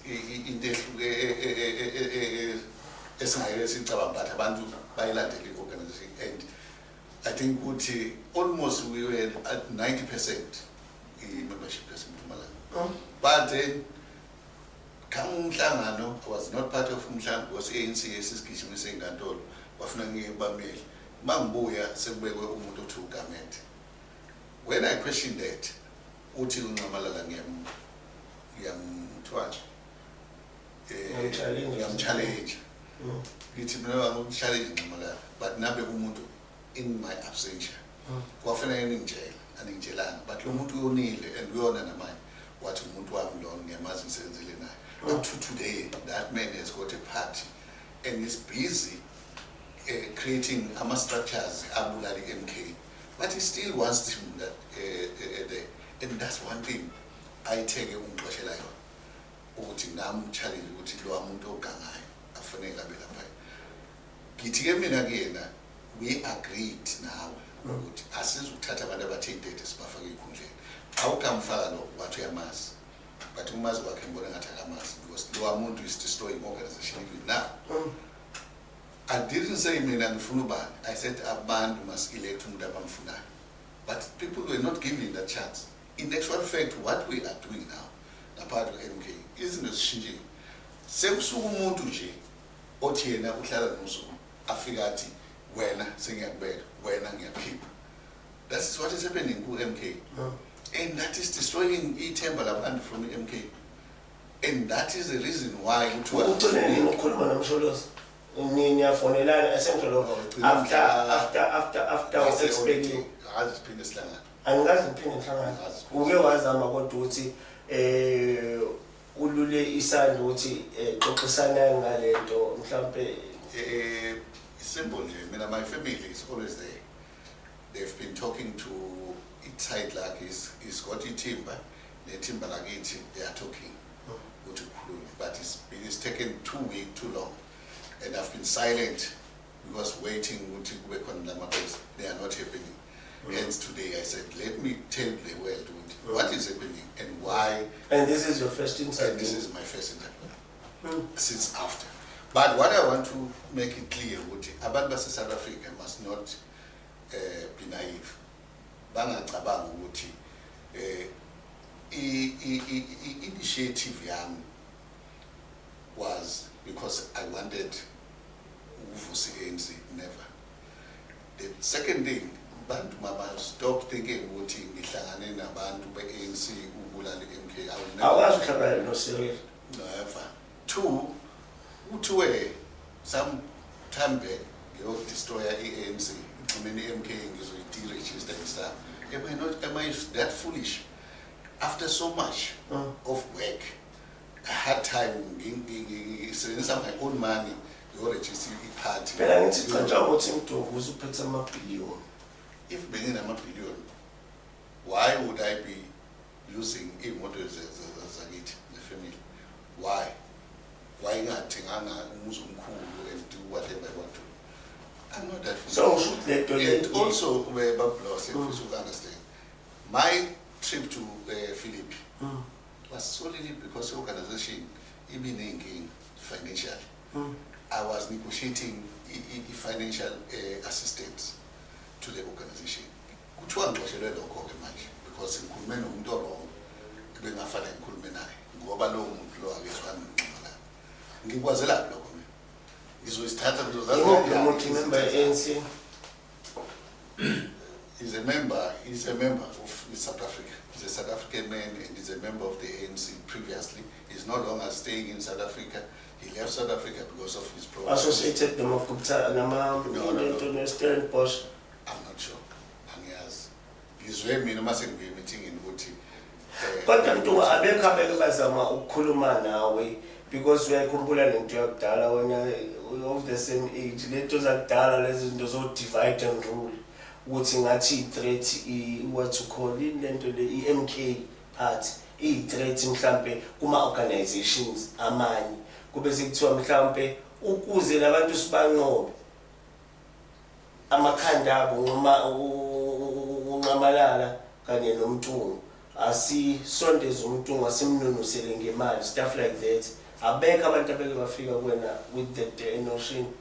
Unfortunately abasondele nosondela kimi abamthini nothi remember when I registered ANC had no problem amaka dababa bathi suka lo mampumpane lo yini leso uzowenzani noma ngayiregister party lezayenze lutho ANC bangithatha kancane kanjalo. Yeah.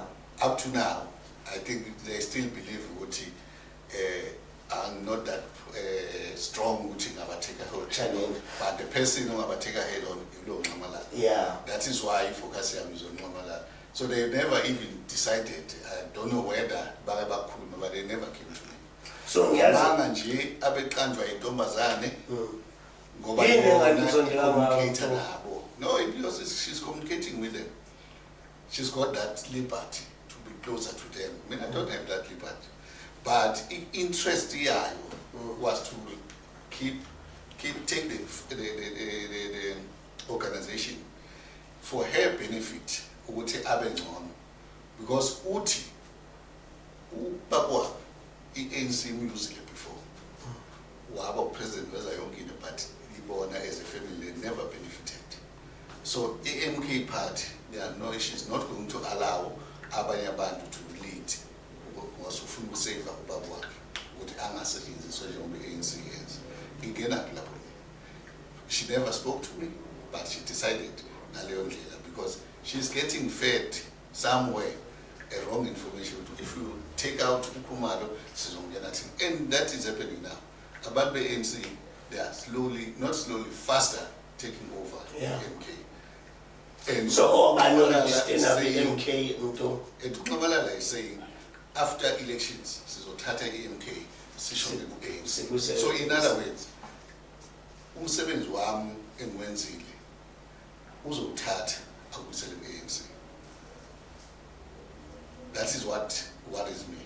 Usho ukuthi bayayi-undermine ukucabanga kwami nokucabanga nemfuno zabantu, because abantu bajabulela lokho ukuthi asizukusebenzisana no-ANC after ama-elections, but yena uthi uzosebenzisana no-ANC. Two, le oyibuzayo awuphinde futhi umbuzo wakho. Ngifuna ukuchecka le registration wena Mtungu ukuthi asiyeke manje sesikhuluma nge-registration ngqo. Yabona hayi ubuso hayi ini, sikhuluma nge-registration nje ye-MK. Ubani o-appear ukuthi nabo abantu esibaziyo abaregister i-MK. Certificate I'm the only one. Approval I'm the only one. But registration we are 7. Yeah. 89. Nxamalala is included. No, it's not that. Not that. So leyo nto yona into ifake court. Yes. Unawo wena amaphepha alezo zinto. Use-court njengabankulu. So post ama-elections singase sibona le inkantolo zingenelela futhi ku-MK because amanye amaqembu abhekene nalezo zimo elilodwa bengicabanga nje o-NFP ababana lezi inkinga ukuthi baqoqe inkantolo instead yokwakha ama-structures kodwa uthothi bahamba iy'nkantolo futhi nani niheda same direction. I won't say that. And on top of that, still status something currently. Are you campaigning for the MK? Yes, I'm campaigning for MK fully because I'm the founder of the MK. But what I want to say, be clear, it's not about me or anybody else. It's about abantu base South Africa ukuthi bafuna nokuthi bazothola kanjani usizo lokuphuma kule nhlupheko ababhekene nayo. Ukuze baphume abantu base South Africa kule nhlupheko. It's not about ukubuyisela uKhumalo as a leader of the party or a president of the country, but it's for them ukuthi bakulwele ukuthi lokho esasikushilo ngenkathi siqala iqembu ukuthi angeke silithathe iqembu silibuyisele kuKhongolose. Angeke silithathe iqembu silinikeze abantu abayizigebengu bebekade bebuKhongolose noma kwamanye amaqembu. They must make sure ukuthi when we talk of leadership bekhona phansi, they must be able to talk direct, but lo asimfuni sifuna ubani ngoba siyamazi ukuthi ukuthi nokuthi futhi akanasici kulezi zinto ezenzeka. Ngikhumbula Malanga sathi masibiza amagama abantu bakhombisa ukuthi usekhona engabanayo. Uyabona? And I spoke to that comrade, and the comrade sat down. uyabona because abantu bayasho ukuthi no asimdingi baney'nto zabo abazenzile but kwasilekelela lokho and the comrade can now save freely ngoba sayithola inkinga yakhona but lawa njengamanje sekune-dictatorship umkhonto wesizwe uzwa namhlanje kuthiwa sexosha umuntu after these 2 weeks sengithole inqwaba abantu ubani sexoshiwe ngithe ngiyeshowe ngiyafika kuthiwa sexoshwe no-original coordinator sexoshwe no-branch coordinator how yenza kanjani lento there's letters xosha abantu i-youth league sine-youth league thine vibrant abo-Cibani namanye ama-comrade sazothubana ama-comrade but maningi they are working. We managed ama-universities mavulwa sinama-branches kuma-7 campuses because of this comrade but baxoshiwe namhlanje and umubuzo baxoshelweni is because babonakala bene-meeting noKhumalo so kwafanele ukuthi baxoshwe so uyingozi man so ubonakala noKhumalo so wrong and this is killing the organization and we can't allow this to continue because uDuduzile doesn't have interest in the organization. In actual fact, she doesn't even know what he in the organization. Imele in. It was what he fala kubo. I don't know if I was only. He fala since. But don't you think Mtunga nawe ube modest kakhulu to accept ukuthi izinto zagcina ishona phansi in your presence because now ubunga bekunyawo lakho lapha kunganyatheli kakhulu lapha bese sigcina or abantu bese begcina be confused ukuthi who's leading this organization why kune vacuum yethi khona umuntu onjengawo onithele into from iqala kodwa uzovumelana nami December 16 washiya i-confusion kubanye abantu understand that because here is umsholozi uthi umsholozi no mina ngilungu le-ANC angeke ngijoyine what to call MK ngeke ngibe i-MK MK party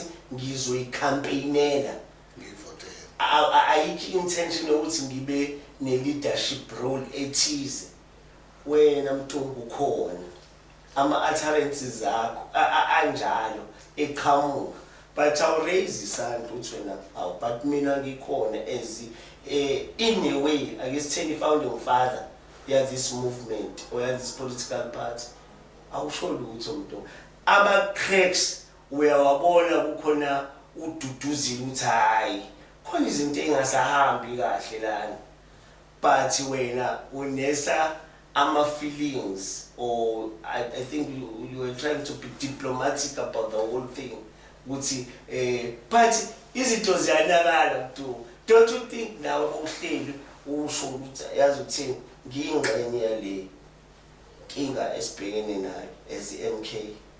No, I must admit yes because we were trying to negotiate. I was trying to meet and but this one I was let's see fix. You know, Ungamalala una tendency he will listen to you. But most of Hambil, you won't get effect. You're not is feeling second to 30 asluga. Because it's in the basis kuluma. Massive funnel is free band. At some point, ngeke ngathi ususa umsindo yani ngizama uqondisa abantu wasethi ngine-anger yashesha ucasuka afana ngicasuka angimi yabona so you will try umuntu omdala ukunikeza indaba yakhe umhloniphi noma umuntu omdala futhi uyazi ukuthi unobuhlakani uzoyenza ibe right but it failed. I think ukuba submissive wami kuyena ikhona ukubulala i-organization nokubulala isizwe ukuthi sithole the right things because if akathathanga le initiative yokuthi azinikeze amandla ukuthi ukwazi ukumxosha I wouldn't have come to this. So in other words I admit ukuthi somehow I should have came to the country with nazi inkinga sesibhekene nazo was le inkinga sezibe cities ka and abantu bewenza ama-comments ukuthi why le ngane i-wild so why le ngane sivumeleze 1 2 3 but you try ukuthi into yasendlini inabukelise ungayivezi noma ikanjani.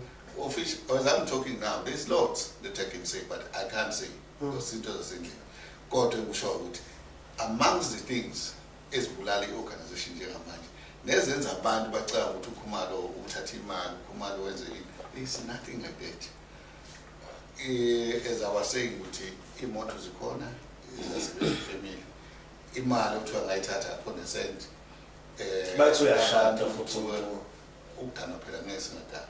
Akusho ukuthi ngoba nosenzothi leyo nto ukuthi bayiyabanisa nesimo esikhona ukugana phela umuntu ufuna agana. Yeah. But that should not be a problem in your organization. So wonke umuntu kwi-organization uganiwe. So why should I not? But going forward ke manje bese sibheka ke i-future le-MK njengabe usho ukuthi usayicampaignela futhi se-close to your heart and ngokusemehlweni kabantu regarded as umuntu wa-expel yaphuma le letter of expulsion and then wena uthini going forward bebebona umntungwa ngiyabona namanje usayigqokile i-t-shirt yomkhonto wesizwe akasho ukuthi hayi ngiyovula nami isicokwana sami mhlawumbe njabe i-suggestion yaqhamuka ukuthi vula i-MK Party 2 nabantu bathi wena usamile kwi-MK Party 1. Am I correct to say that?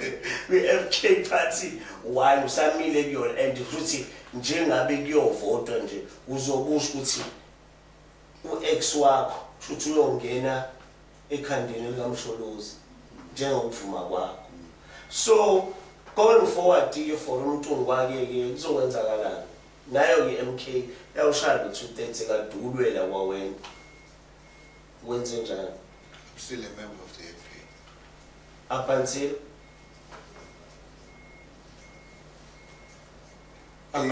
no, as long as the MK win, I'll be part of the decision making of the MK. But uqoshiwe nje umntungwa nawe wakuvumela uqoshwa kwakho. As I say ukuthi akukho emthethweni and akukho fana nento engekho. In this one fact wonke labantu abaxoshiwe ku-MK abaxoshiwe they are still members of MK because it was done wrongly. So they must campaign for Umkhonto Wesizwe and they must stay members of the Umkhonto Wesizwe. Baqale babhayisa.